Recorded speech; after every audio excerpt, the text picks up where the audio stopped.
কষ্টের অন্তরালে প্রাপ্তি। জীবনে মাঝে মাঝে কিছু কঠিন সময় আসে আল্লাহ তাআলার পক্ষ থেকে। এরকম পরীক্ষা আসা নিয়ামত গ্রহণের জন্য আমাদের উপযুক্ত বানাতে। বাহ্যিকভাবে আমরা সেটাকে কষ্টকর মনে করলেও তা আসলে কষ্ট নয়, বরং প্রাপ্তি। যদিও দৃশ্যত কারাজীবন খুবই দুঃখ কষ্ট আর যন্ত্রণার, কিন্তু দেখেন কারাজীবনী ইউসুফ আলাইসাল্লামকে দীর্ঘমেয়াদী নারীর ছলনা বা ফিতনা থেকে বাঁচিয়েছে। আল্লাহর সাথে আরও গভীর সম্পর্ক তৈরি করার সুযোগ করে দিয়েছে। ব্যক্তিগত সময় কাটানোর ফুরসত দিয়েছে।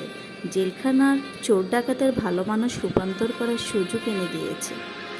পাশাপাশি আরেকটা জিনিস শিখিয়েছে, কমফোর্ট জোন থেকে বাইরে এসে ভিন্ন পরিবেশে নিজেকে মানিয়ে নেওয়ার প্রশিক্ষণ এবং নিজেকে গড়ে তোলার পর্যাপ্ত সময় পাওয়া গিয়েছে। মাঝে মাঝে আসলে আমাদের জীবনে এমন কিছু সময় আসা খুবই দরকার।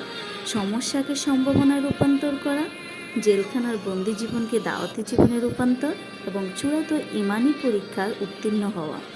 এরকম নানা কারণেই জেলখানার কাটানোর সময়টাতে ইউসুফ আলাইসাল্লামের জীবনের মাহেন্দ্রক্ষণ ও টার্নিং পয়েন্ট।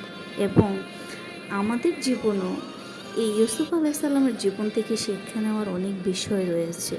কমফোর্ট জোন থেকে নিজেদেরকে সামাজিকীকরণে মানিয়ে নেওয়া এবং জীবনের প্রতিটা ক্ষণে আমাদের জন্য